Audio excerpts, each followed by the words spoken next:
Hello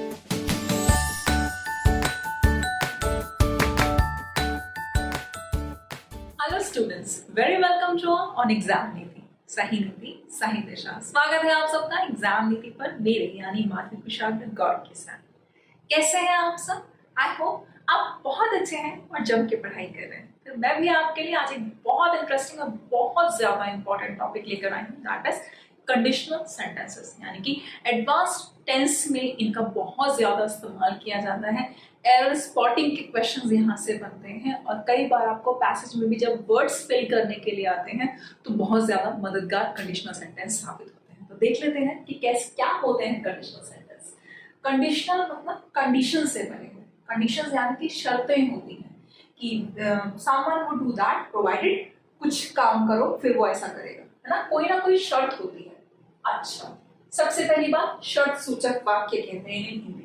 दूसरी चीज, कितनी तरह के होते हैं? 4 तरीके के होते हैं। Zero conditional sentence, first conditional sentence, second conditional sentence and third conditional sentence. Clear? 2 चीजें पूरी तरह से क्लियर है। नेक्स्ट हम पढ़ते हैं कि इनके कितने पार्ट बनते हैं। इन सेंटेंसेस के हमेशा 2 पार्ट होते हैं, एक इफ क्लॉज वाला अगर और एक मेन क्लॉज। क्लियर? एक होता है इनमें हमेशा इफ क्लॉज और दूसरा होता है हमेशा मेन क्लॉज। अगर वाला क्लॉज और दूसरा clause main clause.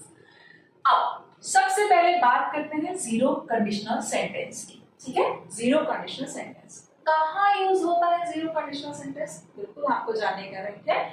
Zero conditional sentence use होता है प्रेजेंट की रियल कंडीशंस में। ठीक, ऐसी कोई भी कंडीशन जो प्रेजेंट में होती है। फॉर एग्जाम्पल, बारिश होती है तो जमीन भीग जाती है, या बारिश होती है तो पेड़ पौधे पत्ते सब भीग जाते हैं, प्रेजेंट की रियल कंडीशन है। ठीक, ओस पड़ती है तो सब गीला हो जाता है। क्लियर है? उसी तरह से साइंटिफिक फैक्ट्स, जैसे कोई भी जो वैज्ञानिक तथ्य हैं वो सारे जीरो कंडीशनल सेंटेंस के अंतर्गत आते हैं। फॉर एग्जाम्पल, पानी को गर्म कीजिएगा तो क्या होगा? 100 डिग्री सेल्सियस पे बॉइल हो जाएगा। 0 डिग्री सेल्सियस पे पानी क्या हो जाएगा? जल्दी से बताइए, 0 डिग्री सेल्सियस पे पानी क्या हो जाएगा? फ्रोजन हो जाएगा। सिंपल सी बात है। ठीक उसी तरह से हमको यूज करना है प्रेजेंट की रियल कंडीशंस में जीरो कंडीशनल सेंटेंस को और वैज्ञानिक तथ्य बताने के लिए जीरो कंडीशनल सेंटेंस। अब ये कि मैम इसको बनाना कैसे है, देखिए तो वही बात कि इसमें इफ क्लॉज होता है और दूसरा मेन क्लॉज होता है। क्या क्या होता है? इफ क्लॉज होता है और मेन क्लॉज होता है। इफ क्लॉज में भी प्रेजेंट टेंस लगाएंगे एस या ईएस, और मेन क्लॉज में भी प्रेजेंट टेंस लगाएंगे दैट इज एस या ईएस। वर्ब में एस या ईएस लगाना है। दोनों ही क्लॉजेस में सिंपल प्रेजेंट टेंस या प्रेजेंट इंडेफिनिट टेंस लगाना है। दोनों ही क्लॉजेस में सिंपल प्रेजेंट या प्रेजेंट इंडेफिनिट टेंस लगाना है। जैसे कि अब एग्जांपल देखें तो चीजें क्लियर होंगी। बिना एग्जांपल के ना समझता समझता आना, खाली थ्योरेटिकली बातें इतनी प्रूव नहीं करना। जैसे कि if you heat water at 100 degree Celsius, अगर आप पानी को 100 डिग्री सेल्सियस पर गर्म करते हैं तो वो उबल जाएगा। It boils. यहां पर भी एस या ईएस लग गया, दूसरा क्लॉज हो गया, मेन क्लॉज हो गया। ठीक, और ये इफ क्लॉज है। अगर आप करते हैं हीट, यहां पर भी वर्ब की फर्स्ट फॉर्म आ गई है। वर्ब की फर्स्ट फॉर्म प्रेजेंट टेंस को इंडिकेट करती है, एस या ईएस फॉर्म भी प्रेजेंट टेंस को इंडिकेट करती है। ठीक उसी तरह से इफ क्लॉज में भी प्रेजेंट टेंस कर दिया और मेन क्लॉज में भी प्रेजेंट टेंस कर दिया। ये बताइए क्या इतनी बात आपको क्लियर हो गई? इफ यस तो एक बार थम्स अप जरूर करिएगा, ठीक, ताकि मुझे पता चले कि आपको जीरो कंडीशनल सेंटेंस क्लियर हो चुका है और आप कोई भी दुविधा या बाधा नहीं है। एडवांस्ड टेंस का चैप्टर है ये कंडीशनल सेंटेंस। ठीक, चलिए दूसरा एग्जांपल देखते हैं। साइंटिफिक फैक्ट की तो बात हो गई, प्रेजेंट की रियल कंडीशन की बात करते हैं। मतलब कि इफ प्रेजेंट की रियल कंडीशन क्या है? इफ इट रेन्स, अगर बारिश होती है, द ग्रास गेट्स वेट, जितनी भी घास है वो भीग जाएगी, गीली हो जाएगी। अगर बारिश होती है, प्रेजेंट टेंस है, एस या ईएस लग गया इफ क्लॉज में भी और मेन क्लॉज में भी एस या ईएस लगकर प्रेजेंट टेंस बन गया। इट गेट्स वेट, तो क्या होता है? घास गीली हो जाती है। अगर बारिश होती है तो घास गीली हो जाती है। उसी तरह से इफ यू हीट वाटर, अगर आप पानी को गर्म करते हैं 100 डिग्री सेल्सियस पे तो वो बॉईल हो जाता है। If you keep water at 0 degree Celsius, अगर आप पानी को 0 डिग्री सेल्सियस पे रखते हैं इट फ्रीजेस, वो जम जाता है। क्लियर हुआ? तो आई होप आपको जीरो कंडीशनल सेंटेंस का कॉन्सेप्ट क्लियर हो गया। ठीक, आपको पता चल गया कि कहाँ यूज करना है और इफ क्लॉज में कौन सा टेंस लगेगा, मेन क्लॉज में कौन सा टेंस लगेगा। अब आप भी मेरे साथ नोट्स बनाते चलिए, लिखते चलिए, मेंशन करते चलिए कि कौन सा टेंस है, कौन सा कंडीशनल सेंटेंस है, कहाँ यूज होता है, कौन सा टेंस लगता है और किस तरह से उसको एग्जाम्पल में यूज करते हैं। आप भी 2-3 प्रेजेंट कंडीशनल निकाल कर और उनको जरूर बनाइए। ठीक, कि ऐसा होता तो ऐसा होता, जरूर इनके बारे में बात करिए और इनको मेंशन करिए। बढ़ते हैं फर्स्ट कंडीशनल सेंटेंसेस पर। ठीक है, चलिए। तो फिर फर्स्ट कंडीशनल सेंटेंस क्या होते हैं? फर्स्ट कंडीशनल सेंटेंसेस का दूसरा नाम होता है प्रेडिक्टिव कंडीशनल सेंटेंसेस। ठीक, फर्स्ट कंडीशनल सेंटेंसेस को प्रेडिक्टिव कंडीशनल सेंटेंसेस भी कहते हैं। एक चीज। दूसरी चीज, ये प्रेजेंट की या फ्यूचर की पॉसिबिलिटीज को बताता है। ठीक, प्रेजेंट या फ्यूचर की पॉसिबिलिटीज को बताता है। दूसरी चीज, इसमें 2 क्लॉज होते हैं। भाई जीरो कंडीशनल में भी 2 क्लॉज होते हैं, हर कंडीशनल सेंटेंसेस में 2 क्लॉज होते हैं। तो इसमें भी 2 क्लॉज है, एक इफ क्लॉज है और दूसरा मेन क्लॉज है। ठीक, इफ क्लॉज है और मेन क्लॉज है। तो इसमें जो इफ क्लॉज होता है वो सिंपल प्रेजेंट टेंस का इस्तेमाल करता है। अभी आपने देखा था सिंपल प्रेजेंट टेंस में वर्ब की फर्स्ट फॉर्म या फिर वर्ब की फर्स्ट फॉर्म में एस या ईएस लगता है तो बन जाता है सिंपल प्रेजेंट टेंस। ठीक, और मेन क्लॉज में फ्यूचर, सिंपल फ्यूचर टेंस या फ्यूचर इंडेफिनिट टेंस का इस्तेमाल होता है। Simple future tense will shall के साथ वर्ब की फर्स्ट फॉर्म के लगने को कहते हैं। सिंपल फ्यूचर टेंस किसको कहते हैं? विल शैल के साथ वर्ब की फर्स्ट फॉर्म के लगने को कहते हैं। जैसे कि अब प्रेजेंट या फ्यूचर की कोई भी पॉसिबिलिटी बता दीजिए। जैसे कि if I find a medicine, अगर मुझे दवा मिलती है, अगर मैं दवा खोज पाती हूं, इफ के साथ simple present tense, I will take it, मैं दवा खा लूंगी। ठीक, सिंपल फ्यूचर टेंस है, अगर मुझे दवा मिलती है तो मैं दवा खा लूंगी। ठीक, if I find her address, अगर मुझे उसका पता मिलता है, अगर मुझे उसका पता मिलता है तो मैं उसे इनविटेशन भेज दूंगी।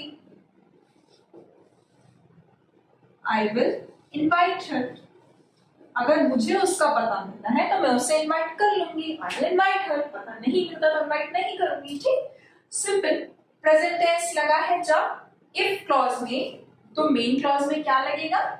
सिंपल फ्यूचर टेंस लगेगा, दैट इज विल शैल के साथ क्या लगेगा? वर्ब की फर्स्ट फॉर्म लगेगी। ठीक, एग्जाम्पल्स की बात करी थी तो एग्जाम्पल्स के थ्रू जो होता है चीजें ज्यादा क्लियर होती है। ध्यान रखिएगा क्योंकि एग्जाम में इनके ऊपर बेस्ड एरर डिटेक्शंस आते हैं, एरर स्पॉटिंग आती है, तो you have to find out an error, आपको एरर बतानी होती है।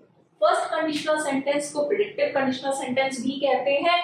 ये प्रेजेंट की या फ्यूचर की संभावनाओं की बात करते हैं। हर कंडीशनल सेंटेंस की तरह इनके भी 2 क्लॉज होते हैं, that is if clause, main clause.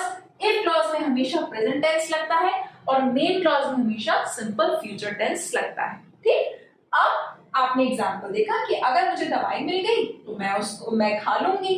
ठीक, अगर मुझे जरूरत पड़ी तो मैं लोन ले लूंगी। If need be I will take a loan. ठीक, I will take the loan, मैं लोन ले लूंगी। If need be I will take loan, अगर जरूरत पड़ी तो मैं लोन ले लूंगी। लोगों को आपने अक्सर कहते हुए सुना है ना, प्रेजेंट की कंडीशन है या फ्यूचर की कंडीशन की, अगर ऐसा हुआ तो फिर फ्यूचर में मैं ऐसा कर सकती हूँ। ठीक इसी तरह से अगर ये हुआ तो ऐसा हो जाएगा। तो ये बात करी हमने फर्स्ट कंडीशनल सेंटेंस की। अब हम बात करेंगे सेकंड कंडीशनल सेंटेंस की। तो सेकंड कंडीशनल सेंटेंसेस में क्या होता है? सेकंड कंडीशनल सेंटेंसेस को पूरी तरह से यूज किया जाता है हाइपोथेटिकल या फिर इमेजिनरी सिचुएशंस में, काल्पनिक सिचुएशंस में इनका इस्तेमाल किया जाता है। ठीक, प्रेजेंट टेंस की या फ्यूचर टेंस की, वर्तमान की या भविष्य की। अभी हमने बिल्कुल भी कहीं से कहीं तक पास्ट की बात नहीं करी है। ठीक, प्रेजेंट टेंस की या फ्यूचर टेंस की इमेजिनरी सिचुएशंस में इनका यूज किया जाता है। इसमें भी बाकी कंडीशनल सेंटेंसेस की तरह इफ क्लॉज होता है और मेन क्लॉज होता है। क्लियर? इसमें भी बाकी सेंटेंसेस की तरह इफ क्लॉज होता है और मेन क्लॉज होता है। तो इफ क्लॉज में सिंपल पास्ट टेंस लगता है, सिंपल पास्ट टेंस, है ना। और मेन क्लॉज में वहां पे विल था, यहाँ पे क्या हो जाता है, वुड हो जाता है या कुड हो जाता है और वर्ब की फर्स्ट फॉर्म। वहां पे विल शैल के साथ वर्ब की फर्स्ट फॉर्म, यहाँ पे वुड कुड के साथ वर्ब की फर्स्ट फॉर्म। ठीक, क्यों? क्योंकि इफ क्लॉज में पास्ट टेंस यूज होगा तो मेन क्लॉज में भी मॉडल्स जो आएंगे वो कैसे आएंगे, पास्ट टेंस के ही तो आएंगे ना, प्रेजेंट टेंस के तो मॉडल्स नहीं आएंगे ना। विल शैल का तो यूज नहीं हो सकता ना भाई। विल शैल की पास्ट फॉर्म क्या होती है, वुड कुड होती है, वुड शुड कुड होती है, कैन की कुड होती है, विल की वुड होती है, शैल की शुड होती है, तो वही लगेगा। क्लियर? चलिए एग्जांपल पे देख लेते हैं। काल्पनिक सिचुएशन है, क्लियर तो है नहीं। If I were a bird, अगर मैं एक पक्षी होती, आई वुड फ्लाई, मैं उड़ जाती। काल्पनिक सिचुएशन है, ठीक। तो यहां पर वर लगा, हमेशा ध्यान रखिएगा यहाँ पर कभी भी वॉज नहीं लगता, कल्पना है, सीधे सीधे पता चल जाएगा वर के यूज से। ठीक, जैसे if he were a bird, अगर वो पक्षी होता तो वो उड़ जाता, ही वुड फ्लाई, वो उड़ जाता। जरूरी नहीं है कि यहाँ पर आई हो, वी हो, यू हो, कुछ भी हो, लेकिन कल्पना है तो वॉज नहीं लगेगा, हमेशा वर ही लगेगा। If he were a bird, he would fly, तो वुड और यहाँ पर वर की फर्स्ट फॉर्म लगेगी। उसी तरह से if I were the president of India, अगर मैं भारत की प्रेसिडेंट होती, आई वुड डिक्रीज, डिक्रीज कह लो या लोअर कह लो, I would lower the taxes. I would decrease और I would lower the taxes, मैं टैक्सेस को कम कर देती या मैं टैक्सेस को लोअर कर देती। ठीक, इफ आई वर, अगर मैं होती, काल्पनिक बात है, इसमें कुछ भी, if I were the president of India, अगर मैं भारत की प्रेसिडेंट होती या अगर मैं प्रेसिडेंट होती, राष्ट्रपति होती, आई वुड डिक्रीज द टैक्सेस, मैं टैक्सेस को कम कर देती और I would lower the taxes. Clear? ठीक उसी तरह से आप कुछ भी बात यहाँ पर पास्ट टेंस में कह देते हैं, कह भी सकते हैं। If I were at your place, अगर मैं तुम्हारी जगह पर होती, आई would start working very hard, अगर मैं तुम्हारी जगह पर होती तो मैं मेहनत करना स्टार्ट कर देती। ऐसा नहीं है कि एक बार बैंक एग्जाम में, एसएससी एग्जाम में सिलेक्शन नहीं हुआ तो हार मानी। अगर मैं तुम्हारी जगह पर होती, I were at your place, I would start working hard, तो मैं तो मेहनत करना स्टार्ट कर देती। ठीक, उसी तरह से जरूरी नहीं है कि सारी बातें वर पर ही हो जाएंगी। इफ आई हैड मनी, अगर मेरे पास पैसे होते, आई वुड डोनेट इट, तो मैं उनको दान कर देती। अगर मेरे पास पैसे होते तो मैं उनको दान कर देती। If I had more free time, अगर मेरे पास थोड़ा सा और फ्री टाइम होता, I would learn Kathak dance classes, तो मैं जो है कथक डांस को सीखती। आई वुड लर्न कथक, मैं कथक सीखती, और I would go to dance classes, और I would join dance classes. I would learn how to play piano. ठीक, ध्यान रखिएगा हमेशा कि जब कभी भी आप इफ क्लॉज में पास्ट टेंस लगाएंगे, सिंपल पास्ट टेंस लगाएंगे, तो मेन क्लॉज में भी आप मॉडल्स को हमेशा पास्ट टेंस में कहेंगे। If I had your address, अगर मेरे पास तुम्हारा एड्रेस होता, I would post a letter to you, तो मैं तुम्हें लेटर पोस्ट कर देती, पर मेरे पास तुम्हारा लेटर नहीं था। If I had your number, मेरे पास तुम्हारा फोन नंबर होता, आई वुड कॉल यू, तो मैंने तुम्हें कॉल की होती। ठीक, पर मेरे पास नंबर नहीं था इसलिए मैंने तुम्हें कॉल नहीं की। ठीक, उसी तरह से if I were a bird, अगर मैं पक्षी होती, if I were the president, अगर मैं प्रेसिडेंट होती, मैं हूं नहीं। If I were the prime minister, अगर मैं होती तो मैं क्या करती, अगर मैं तुम्हारी जगह पर होती, if I were at your place, I would quit smoking, drinking, gambling. मैं स्मोक भी छोड़ देती, ड्रिंक भी छोड़ देती और गैम्बलिंग भी छोड़ देती अगर मैं तुम्हारी जगह होती। क्लियर? तो ध्यान रखिएगा कि जब कभी भी आप काल्पनिक या इमेजिनरी या हाइपोथेटिकल सिचुएशंस जो कि प्रेजेंट में आती हैं या फ्यूचर में आती हैं उनकी बात करते हैं तो हमेशा सेकंड कंडीशनल सेंटेंस लगाते हैं। क्लियर हो गया? अब बढ़ चलते हैं फोर्थ कंडीशनल सेंटेंस पर कि फोर्थ कंडीशनल सेंटेंस कहां लगाते हैं। तो अब इस तरह के कंडीशनल में क्या होता है, थर्ड कंडीशनल सेंटेंस में क्या होता है? थर्ड कंडीशनल सेंटेंस में हम हमेशा बात हाइपोथेटिकल और इमेजिनरी सिचुएशंस की करते हैं लेकिन पास्ट की। ठीक? भूतकाल की जो भी परिकल्पनाइक मतलब काल्पनिक बातें होती हैं। ठीक? भूतकाल की कल्पनाओं से भरी हुई बातें, कल्पनाओं से भरी हुई कंडीशन सारी थर्ड और आखिरी कंडीशनल सेंटेंस के साथ कही जाती हैं। तो इसमें भी बाकी कंडीशनल सेंटेंसेस की तरह दो क्लॉज होते हैं, इफ क्लॉज होता है और मेन क्लॉज होता है, अगर वाला पार्ट होता है और बचा हुआ पार्ट होता है। अगर वाले पार्ट में हमेशा पास्ट परफेक्ट टेंस लगता है। पास्ट परफेक्ट टेंस मतलब हेड के साथ वर्ब की थर्ड फॉर्म। ठीक? बहुत ज्यादा इंपॉर्टेंट है, the most important topic of English section.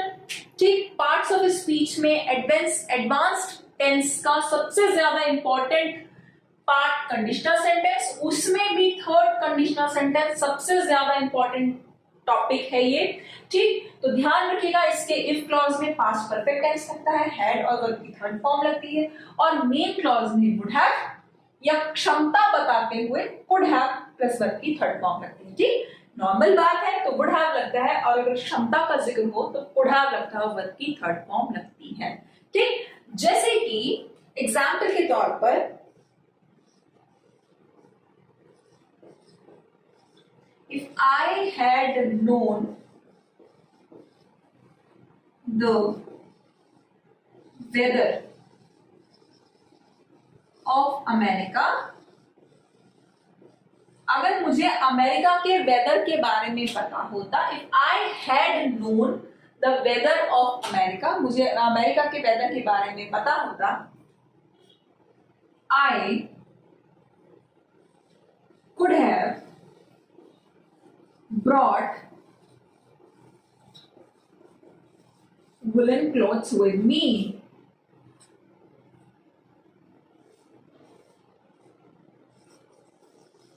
ठीक? मैं अपने साथ गर्म कपड़े ले आती। अगर मुझे वहां के अमेरिका के वेदर के बारे में पता होता, अमेरिका की सर्दी के बारे में पता होता तो आई कुड हैव, मैं लेके आ सकती थी। I could have brought woollen clothes. ठीक? मैं गर्म कपड़े लेकर आ सकती थी। If I had attended the seminar, अगर मैंने सेमिनार अटेंड की होती, I could have made the best project.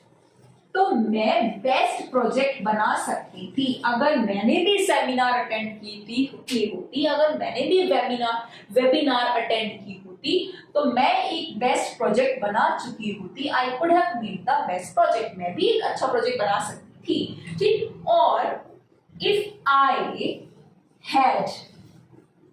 Had your address, अगर मेरे पास तुम्हारा पता होता, I would have written a letter to you. तो मैंने तुम्हें पत्र लिख दिया होता। अगर मेरे पास तुम्हारा एड्रेस होता तो मैंने तुम्हें पत्र भेजा होता या मैंने तुम्हें पत्र लिखा होता। If I had के साथ वर्ब की थर्ड फॉर्म होना, होना मतलब have और have की पास्ट फॉर्म have और थर्ड फॉर्म हैव की पास्ट फॉर्म हैड और थर्ड फॉर्म भी हैड। ठीक? ये तो है हेल्पिंग वर्ब और ये है मेन वर्ब। ये क्या है? हेल्पिंग वर्ब और ये है मेन वर्ब। हैव की थर्ड फॉर्म होती है had. If I had your address, I would have written a letter to you, मैंने तुम्हें पत्र लिख दिया होता। ठीक? द मोस्ट इंपॉर्टेंट पार्ट है थर्ड कंडीशनल सेंटेंस। इस बात का ध्यान बहुत ज्यादा रखिएगा कि इन चीजों की नॉलेज होना बहुत ज्यादा इंपॉर्टेंट है। किन चीजों की, कि आपको पता हो कि कंडीशनल सेंटेंस में जिक्र कैसे करना है, काम कैसे करना है। ठीक, if I had known the weather, known about, if I had known about the weather of America, अगर मुझे उसके बारे में कुछ भी जानकारी होती कि वहाँ का वेदर कैसा है, वहाँ का मौसम कैसा है, ठीक है। तो ध्यान रखिएगा जब कभी भी हम कंडीशनल सेंटेंसेस की बात करते हैं तो वो चार होते हैं, zero, first, second and third.